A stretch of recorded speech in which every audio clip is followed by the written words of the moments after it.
Hello friends, welcome you all at our YouTube channel new academy. आज के इस video में हम क्लास 10th सीबीएसई के जो पेपर हुए थे मार्च 24 में, इस पेपर्स में जो मैथमेटिक्स बेसिक का पेपर था, पेपर कोड दे रखा है 431 का सेट 1, सेट 2 और सेट 3। जो सेट 1 और सेट 3 था वो दोनों सेम सेट थे, एग्जैक्टली सेम क्वेश्चंस थे। ठीक है, तो इस वीडियो में हम पहले क्या करेंगे, सेट 2 के क्वेश्चन डिस्कस करेंगे सेक्शन ए के। ओके, सेक्शन ए के सेट 2 के सभी क्वेश्चन हम यहाँ डिस्कस करेंगे। उसके बाद में सेट 1 और सेट 3 में जो डिफरेंट क्वेश्चन थे वो इस वीडियो में डिस्कस करने वाले हैं। इससे पहले हम कुछ मैथमेटिक्स स्टैंडर्ड और कुछ मैथमेटिक्स बेसिक के क्वेश्चन पेपर ऑलरेडी डिस्कस कर चुके हैं। अगर आपने उन वीडियोज को नहीं देखा है तो डिस्क्रिप्शन में आपको प्लेलिस्ट का लिंक मिल जाएगा, आप वहां जाके देख सकते हो। जो बाकी के रिमेनिंग क्वेश्चन पेपर्स हैं वो आने वाले वीडियोज में हम डिस्कस करने वाले हैं। तो अगर वो वीडियोज आपसे मिस ना हो तो चैनल को सब्सक्राइब कर लीजिए, बेल आइकन को प्रेस कीजिए ऑल नोटिफिकेशन के लिए, जिससे जब भी वो वीडियोस अपलोड होंगे आपको ऑन द स्पॉट उनका नोटिफिकेशन मिल जाएगा। ओके, तो चलिए स्टार्ट करते हैं सेक्शन ए को।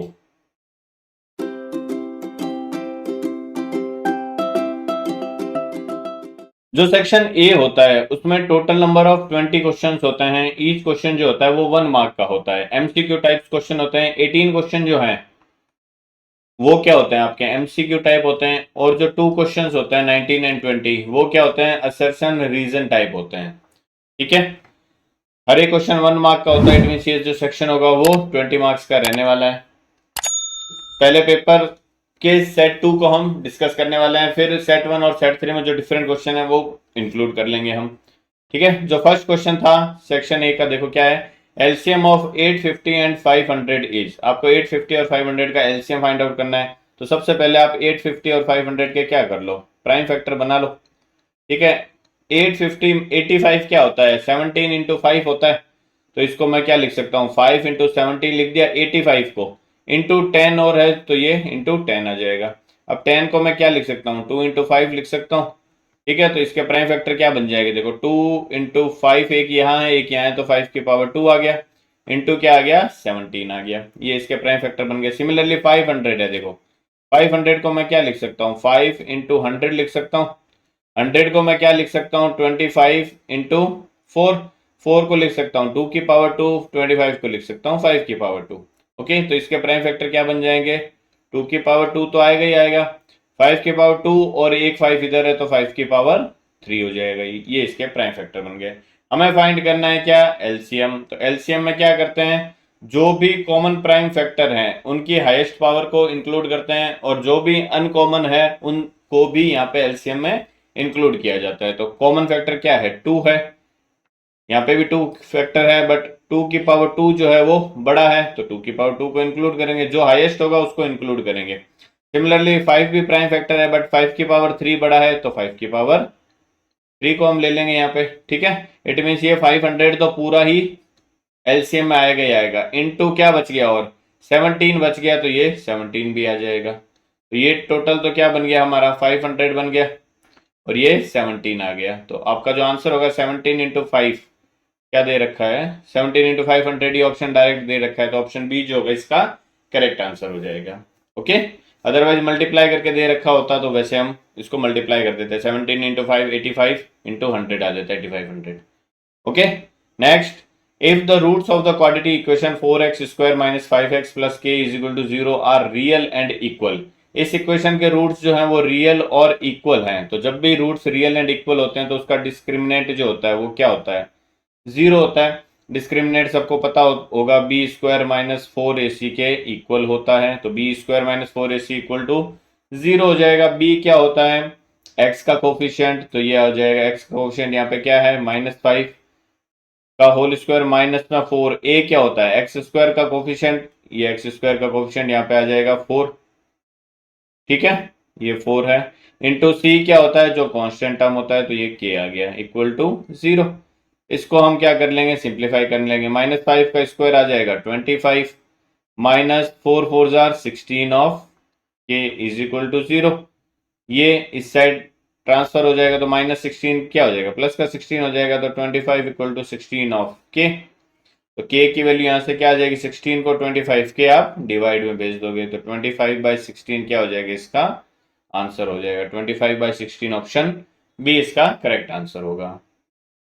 नेक्स्ट क्वेश्चन नंबर 3, क्या दे रखा है क्वेश्चन नंबर 3 में, देखिए the mean and median, the mean and median of A statistical data is 21 and 23। 21 mean they रखा है और मीडियन 23 दे रखा है। The mod of the data, तो आपको इंपेरिकल फॉर्मूला आई थिंक सबको पता होगा, जो मॉड होता है वो इक्वल होता है किसके, 3 times of median minus 2 times of mean के।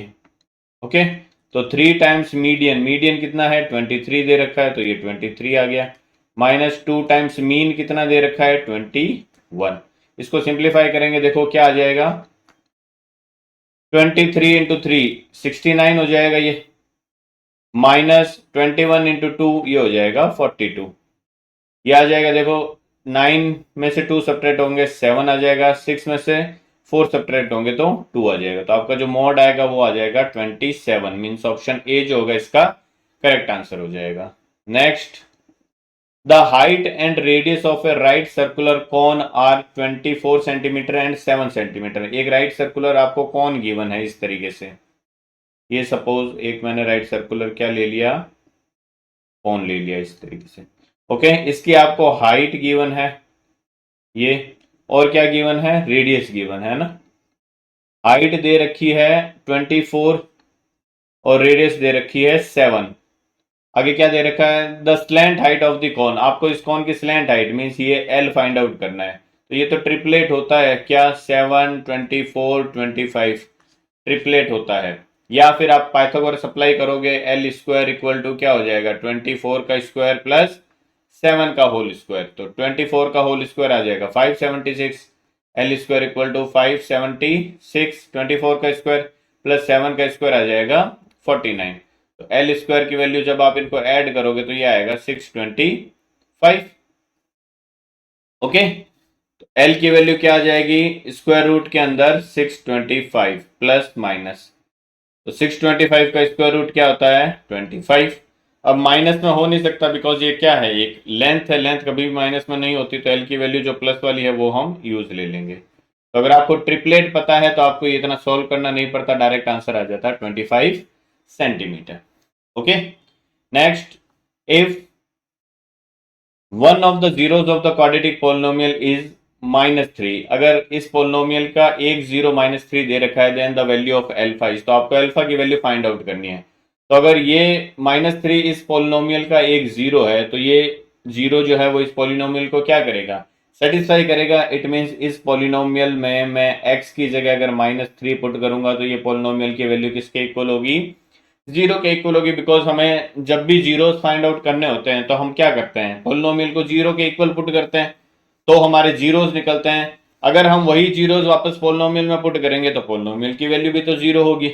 ओके, तो हमें क्या करना है, इस पोलिनोमियल में जहां जहां एक्स है वहां एक्स की जगह -3 को सब्सटीट्यूट करना है, तो सब्सटीट्यूट कर देते हैं। देखो alpha -1 into x square, x की जगह -3 करना है सब्सटीट्यूट, तो एक्स स्क्वायर हो गया, -3 टाइम्स ऑफ एल्फा हो जाएगा, ये एक्स की जगह -3 पुट करूंगा तो +1 इज इक्वल टू क्या होगा 0।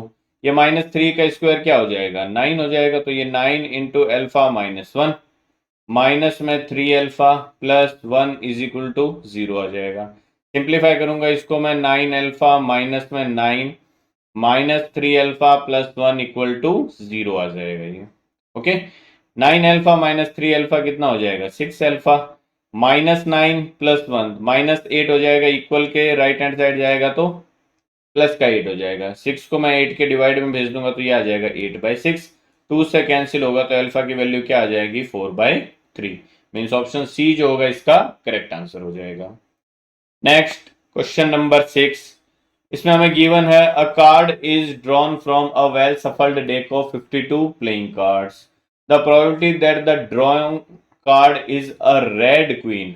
आपको रेड क्वीन चाहिए, तो टोटल क्वींस कितनी होती है 4 क्वींस होती है, जिसमें से 2 तो रेड होती है और 2 क्या होती है ब्लैक होती है।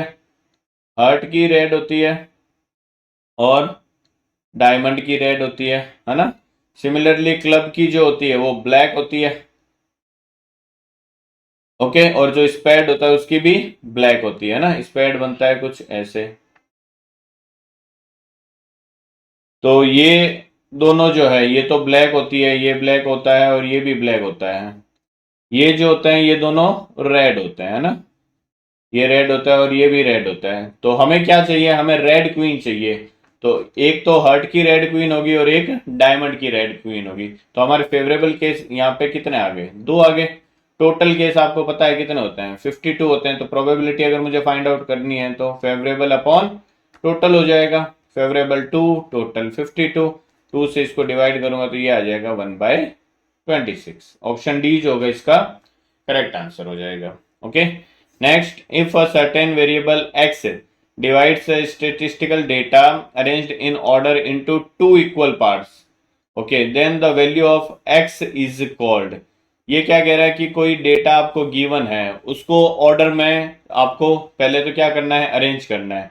तो हमें अगर कोई भी इंडिपेंडेंट डेटा दे रखा हो तो उसको हम ऑर्डर में, असेंडिंग ऑर्डर में या डिसेंडिंग ऑर्डर में कब अरेंज करते हैं, जब हमें मीडियन फाइंड करना होता है तभी तो अरेंज करते हैं उसको। सबसे पहले हम असेंडिंग ऑर्डर में अरेंज करते हैं। सपोज मुझे 5 डेटा दे रखा है, x1 x2 x3 x4 x5, ये सपोज असेंडिंग ऑर्डर में अरेंज है ऑलरेडी।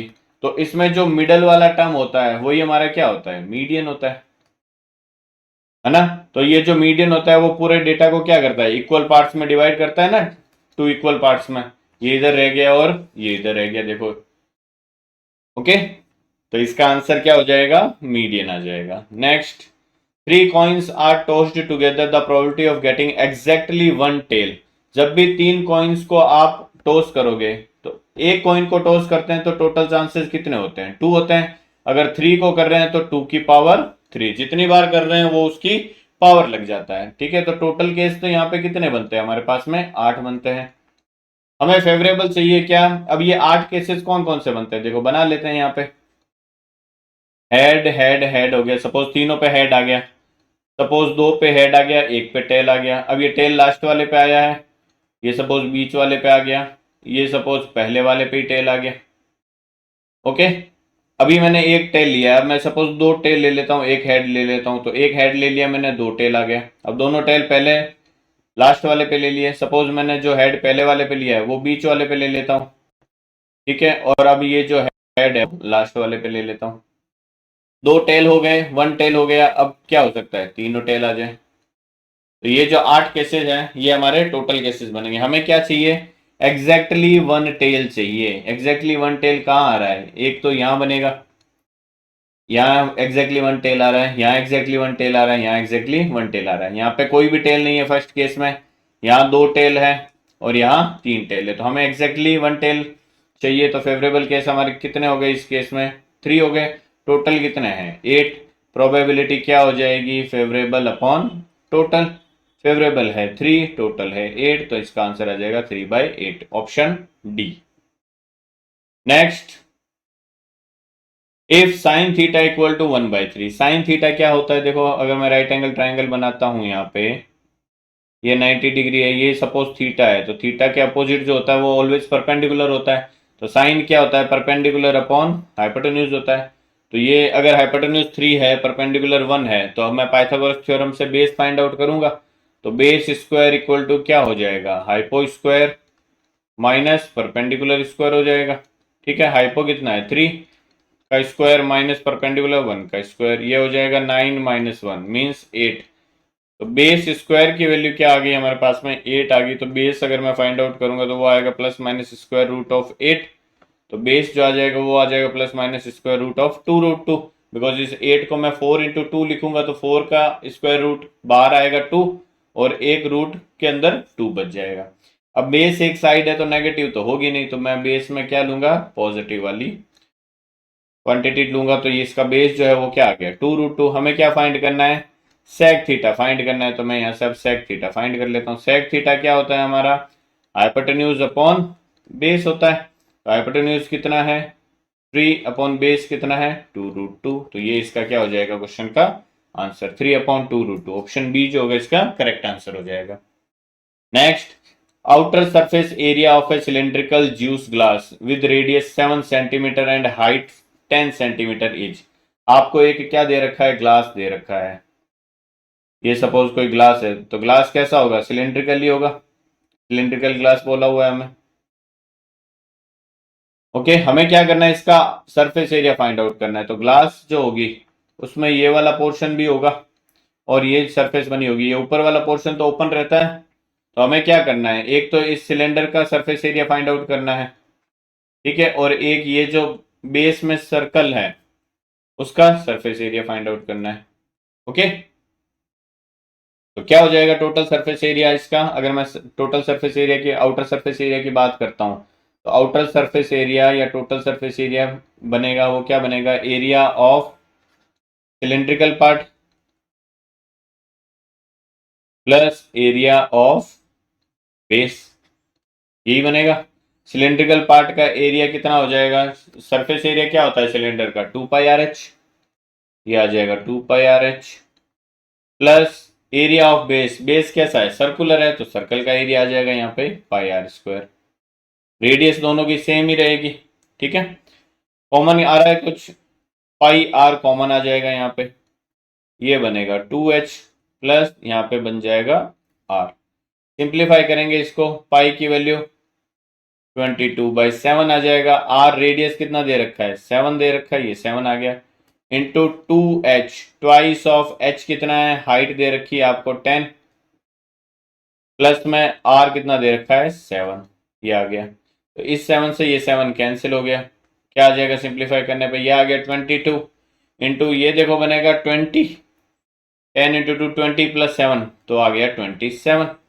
इसको मैं फर्दर सिंप्लीफाई कर लेता हूँ, देखो इसको 22 को 11 इंटू 2 इंटू 27 लिख लेता हूँ। अब 27 इंटू 2 हो गया कितना, 54। 54 को 11 से मल्टीप्लाई करना है, तो 11 से मल्टीप्लाई करने का एक सबसे इजी तरीका है कि आप फर्स्ट टर्म और लास्ट टर्म को एज इट इज रख दो और मिडल में दोनों का सम कर दो, तो 5 एंड 4 9, तो 594 क्या हो जाएगा, इसका आंसर आ जाएगा। स्क्वायर मीटर में होगा बिकॉज ये डायमेंशन जो है इसमें दे रखी है सेंटीमीटर में होगा, आई थिंक ये स्क्वायर मीटर में क्यों दे रखा है, डायमेंशन अगर सेंटीमीटर में है तो यहाँ पे सेंटीमीटर में आएगा, ध्यान रखना, 594 स्क्वायर सेंटीमीटर, ठीक है। नेक्स्ट क्वेश्चन नंबर 11 क्या कह रहा है, देखो, on a throw of die if getting 6 is considered success, ये कह रहा है अगर 6 आने को सक्सेस बोलते हैं, then the probability of losing the game. तो अगर मैं कोई भी डाई थ्रो कर रहा हूं तो टोटल जो पॉसिबिलिटीज है वो क्या हो सकती है, या 1 आएगा या 2 आएगा या 3 आएगा या 4 या 5 या 6, मीन्स टोटल आउटकम्स कितने पॉसिबल हैं, 6 पॉसिबल हैं। अगर ये कह रहा है कि 6 को आप सक्सेस की तरह कंसिडर कर रहे हो, ठीक है, then probability of losing the game, तो हम गेम कब लूज करेंगे, जब हमारे पास में क्या आ जाएगा, 1 से लेके 5 तक में कुछ भी आ जाएगा तो हम गेम क्या कर जाएंगे, लूज कर जाएंगे। इट मीन्स गेम लूज करने के लिए ये हमारे क्या हो गए, फेवरेबल केसेस हो गए कितने, 5।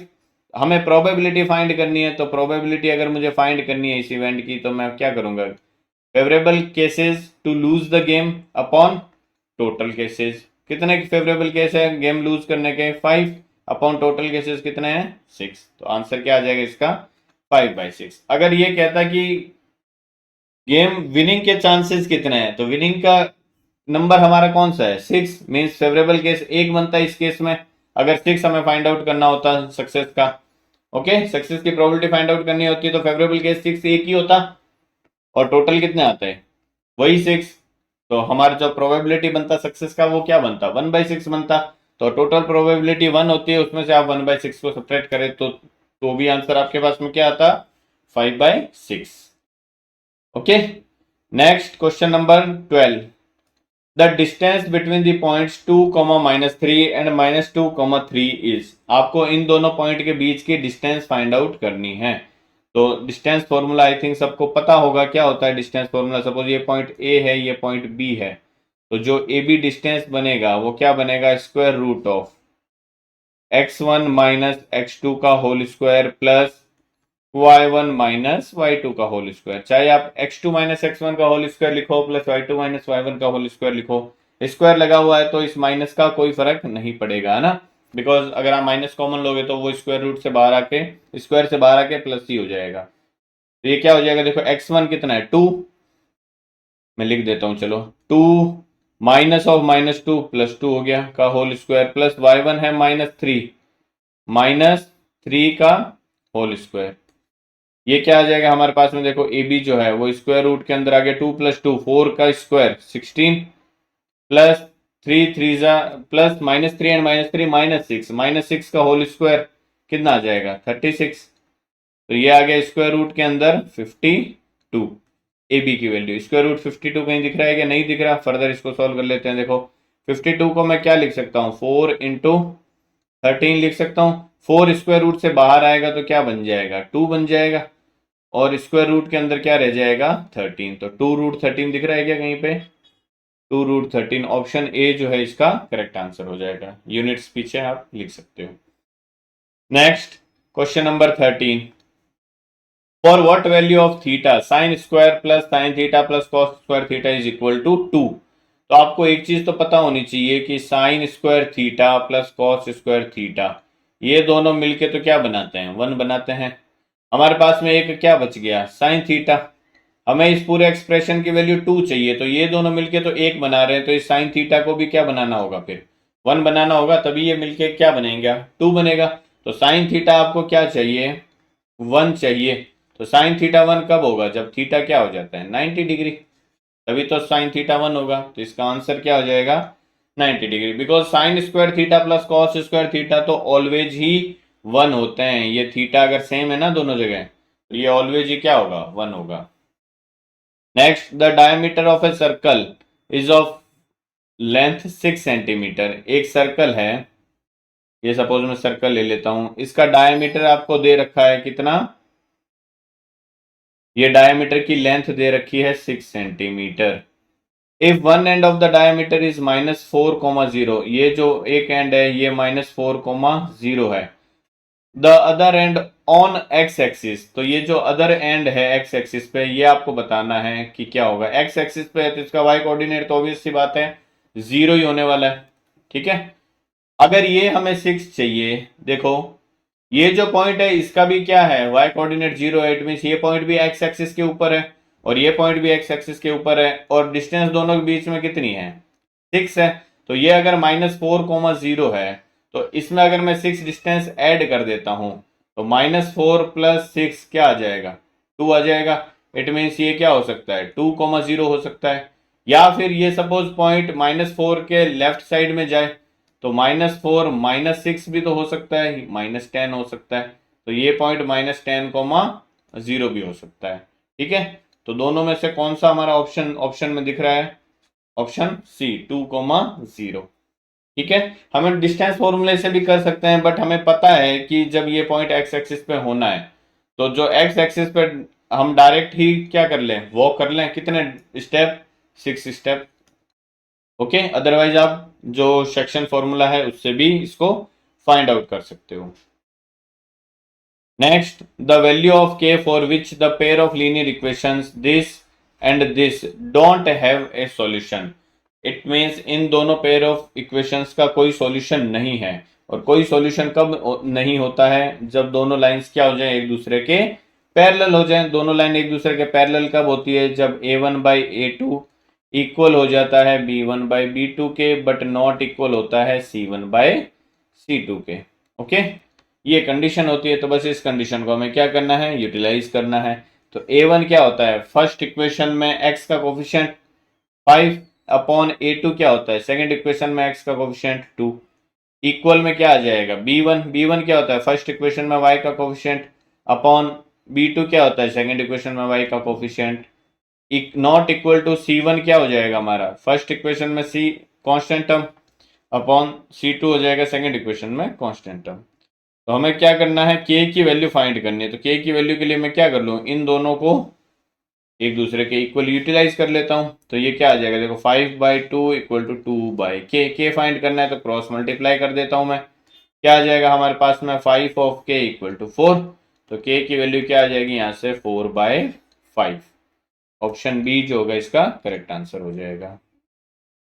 Next question number 16 for what value of k the product of zeros of the polynomial is 2।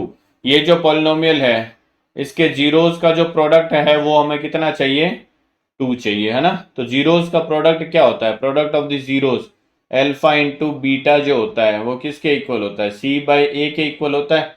और ये किसके इक्वल दे रखा है, हमें 2 के इक्वल दे रखा है। इट मीन्स सी क्या है यहाँ पे, -7 अपॉन ए क्या है, k is equal to 2। Cross multiply कर दूंगा मैं यहाँ से, तो के की वैल्यू क्या आ जाएगी, देखो ये 1 है, ये इस साइड जाएगा, ये इस साइड चला जाएगा, तो के की वैल्यू यहाँ से क्या आ जाएगी, के इक्वल टू -7/2। के की वैल्यू आ गई -7/2। Next question number 17, in an AP if A is equal to 8 and A10 is equal to -19 then the value of D is. आपको फर्स्ट टर्म दे रखा है और 10th टर्म दे रखा है, तो A10 जो है आपको गिवन है -19 के इक्वल, तो A10 क्या हो जाएगा, A plus 10 -1 into D equal to -19 हो जाएगा। तो A प्लस 9 ऑफ D की वैल्यू -19 के इक्वल हो जाएगी, तो A equal to 8 plus 9 of D equal to -19।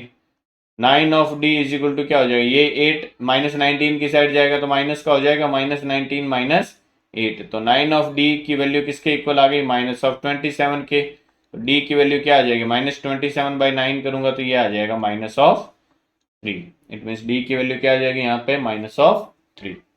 ठीक है। नेक्स्ट क्वेश्चन नंबर 18 क्या कह रहा है, देखो the mid point of the line segment joining the point this and this is. In दोनों पॉइंट को ज्वाइन करने वाली लाइन का मिड पॉइंट फाइंड आउट करना होता है। तो मिड पॉइंट आपको आई थिंक पता होगा क्या होता है, x1 plus x2/2 comma y1 plus y2/2। ये जो है ये पॉइंट क्या हो जाएंगे, x1 x2 हो जाएगा, ये पॉइंट हो जाएगा, सॉरी x1 y1 हो जाएगा, ये हो जाएगा x2 y2। ओके, बस ये सब्सटीट्यूट करना है। यहाँ पे x1 क्या है -1 प्लस x2 क्या है 8 डिवाइड बाई 2 कॉमा ये क्या आ जाएगा y1 3 प्लस ये आ जाएगा 3/2 डिवाइड बाई 2।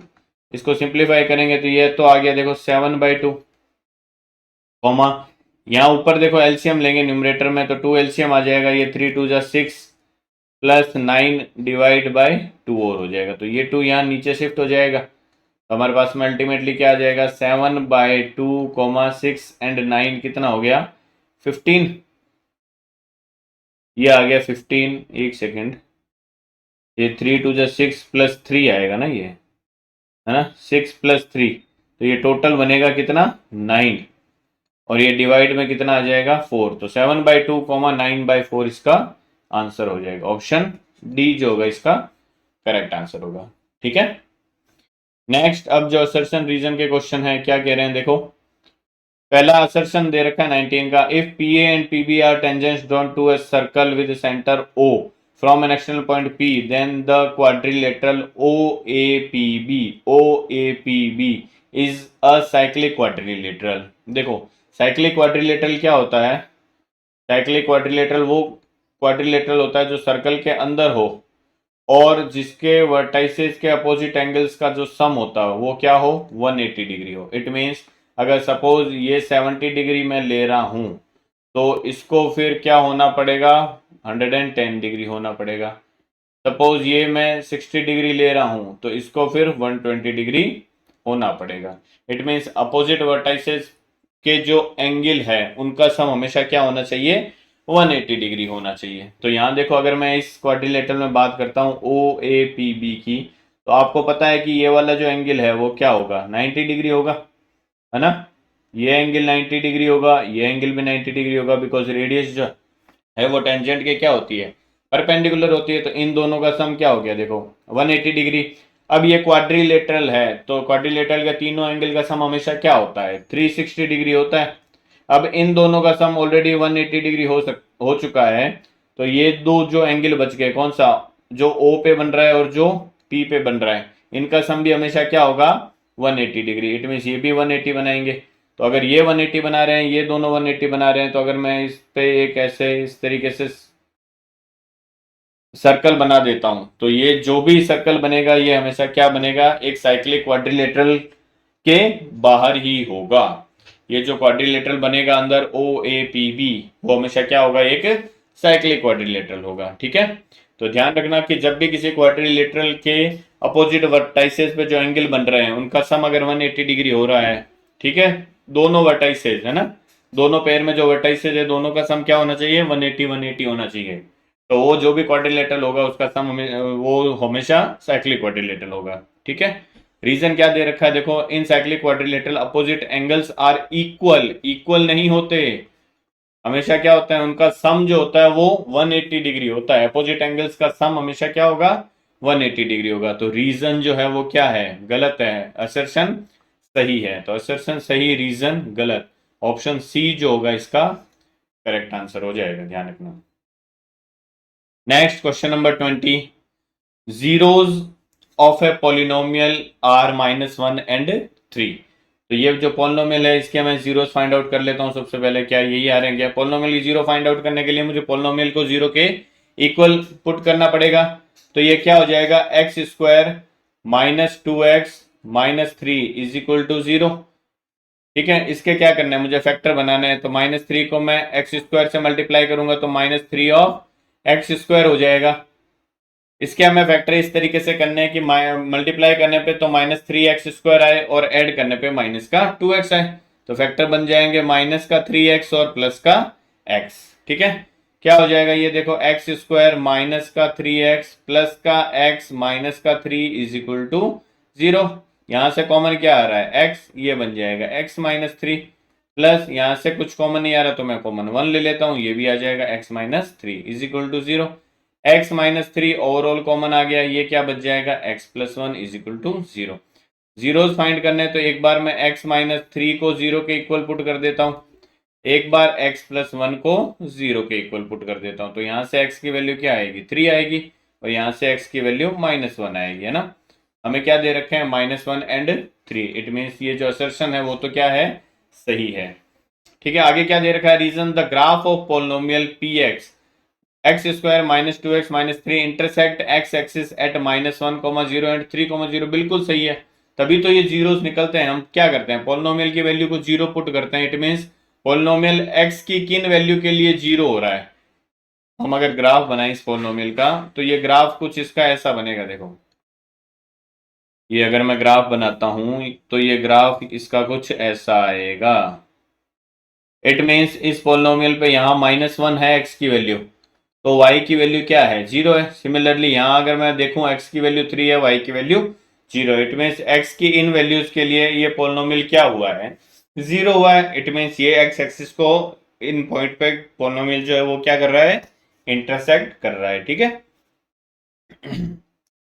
आई होप समझ गए होंगे। तो ये जो रीजन है वो बिल्कुल वैलिड है इसके लिए, असर्शन के लिए। इट मीन्स असर्शन और रीजन दोनों सही है, और जो रीजन है वो असर्शन को जस्टिफाई कर रहा है। इट मीन्स इसका जो आंसर होगा वो क्या हो जाएगा, आंसर ए, ठीक है। तो ये जो सेट 2 के सभी क्वेश्चन थे वो हमने डिस्कस कर लिया। अब सेट 1 और सेट 3 में जो डिफरेंट क्वेश्चन थे, सेट 1 और सेट 3 में आपको पता है कि जो भी क्वेश्चन थे वो सभी क्वेश्चन सेम थे, सेम सेट था ये। तो पता नहीं दो सेट अलग अलग नाम क्यों दिया, बिल्कुल सेम सेट था। तो अब जो डिफरेंट है वो उनको हम फटाफट देख लेते हैं। फर्स्ट जो डिफरेंट क्वेश्चन था वो था क्वेश्चन नंबर 5। दे रखा है HCF ऑफ 132,77 इज। तो हमें 132 और 77 के पहले तो क्या करना है, प्राइम फैक्टर बनाना है। 132 क्या होता है, ये देखो अगर आप देखोगे तो 11 × 12 है ये, आई थिंक, है ना, 11 × 12, 11 × 12 132 होता है। 12 को मैं फिर से अगर फैक्टर बनाता हूं तो 11 × 12 को लिख सकता हूं मैं 2 की पावर 2 4 × 3। सिमिलरली 77 होगा 11 × 7। हमें क्या करना है, HCF फाइंड करना है। तो HCF क्या होता है, जो दोनों नंबर्स में कॉमन फैक्टर्स हैं उनको हमें लेना होता है सिर्फ। तो कॉमन क्या है, एक तो 11 दिख रहा है मुझे दोनों में कॉमन, तो HCF में 11 आएगा ही आएगा।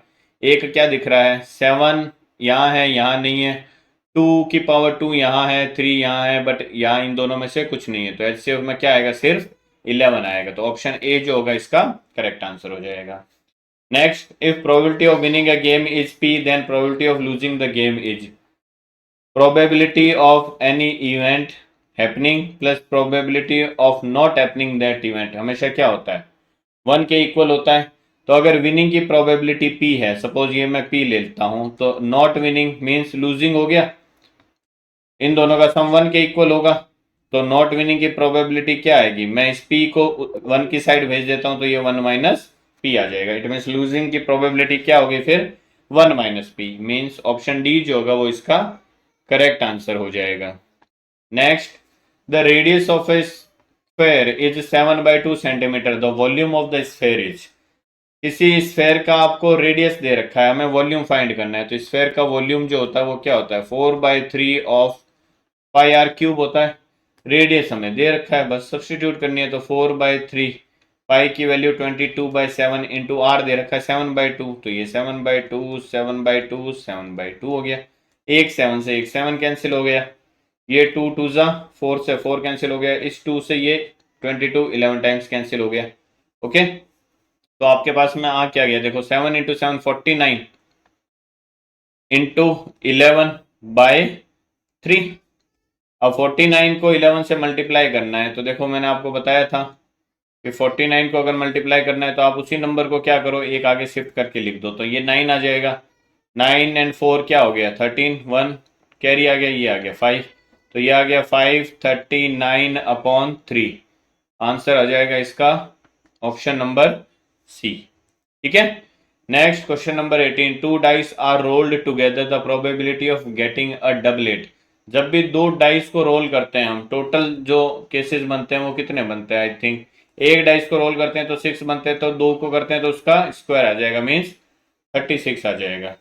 हमें डबलेट चाहिए, तो डबलेट का मतलब होता है कि दोनों पे सेम आ जाए, मीन्स 1 1 आ जाए, या 2 2 आ जाए, या 3 3 आ जाए, या 4 4 आ जाए, या 5 5 आ जाए, और या 6 6 आ जाए। तो ये डबलेट के केस होते हैं, ये हमारे क्या हो गए फेवरेबल केसेस। टोटल कितने हो गए 6, टोटल केसेस 36 है, फेवरेबल केसेस 6 है, तो प्रोबेबिलिटी ऑफ दिस इवेंट क्या हो जाएगी favourable upon total, favourable 6 upon total 36, तो 6/36 क्या हो जाएगा 1/6। मीन्स ऑप्शन सी जो होगा इसका करेक्ट आंसर हो जाएगा।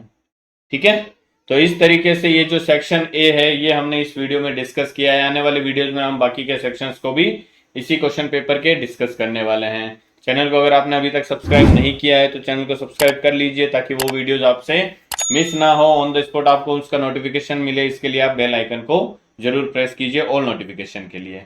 इस वीडियो में बस इतना ही, मिलते हैं हमारे नेक्स्ट वीडियो में। Till then bye bye and take care.